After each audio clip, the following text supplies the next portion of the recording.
بات یہ ہے کہ قرآن کو پڑھنے سے پہلے اگر آپ کا ذہن خالی نہیں ہے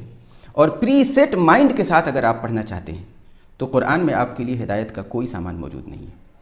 کیونکہ قرآن کو سمجھنے کے لیے اور اس کی ہدایت کو حاصل کرنے کے لیے جو شرط رکھی گئی ہے وہ یہ ہے کہ آپ خالی ذہن ہو کر کے پڑھیں، بالکل بلینک مائنڈ، ذہن میں کچھ نہ ہو، اور پھر یہ دیکھیں کہ اللہ کی کتاب میں کیا کہا گیا ہے، تو اس کا ایک ایک حرف آپ کے دل و دماغ میں اترتا چلا جائے گا اور اس کی شفا اور اس کا نور اور اس کی روشنی اور اس کی ہدایت سے آپ کا پورا وجود معطر ہو جائے گا۔ لیکن اگر آپ پہلے ہی سے ایک بات ذہن میں رکھے ہوئے ہیں اور اس کو ذہن میں رکھتے ہوئے اسی کو سچ جانتے ہوئے قرآن پڑھنے کی کوشش کر رہے ہیں تو پھر قرآن میں آپ کے لیے کچھ بھی نہیں ہے۔ میں مثال کے طور پر آپ کو ایک بات سمجھاتا ہوں، قرآن کی ایک آیت ہے، لَقَدْ كَفَرَ الَّذِينَ قَالُوا إِنَّ اللَّهَ هُوَ الْمَسِيحُ ابْنُ مریم، یعنی کہ میں کسی کرسچن کی مثال لے لیتا ہوں جس کا یہ باطل عقیدہ یہ ہے کہ مسیح ابن مریم ہی خدا ہے۔ اگر وہ اپنے اسی عقیدے کے ساتھ قرآن کو پڑھنے کی کوشش کرے تو اس کو یہ بات قرآن میں مل جائے گی، قرآن میں لکھی ہوئی ہے یہ بات کہ مسیح ابن مریم ہی خدا ہے۔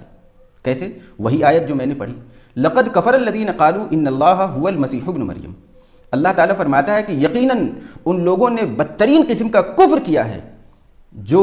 یہ کہتے ہیں کہ مسیح ابن مریم خدا ہے۔ تو اگر اس کا پہلا جملہ نکال دیں کہ وہ لوگ ان لوگوں نے بدترین کفر کیا جو لوگ یہ کہتے ہیں، اتنا کو اگر ہم کاٹ دیں تو کیا بچتا ہے؟ یہی تو بچا کہ مسیح ابن مریم ہی خدا ہے۔ یہ ہے انجام پری سیٹ مائنڈ کے ساتھ قرآن مجید کو پڑھنے کا۔ لیکن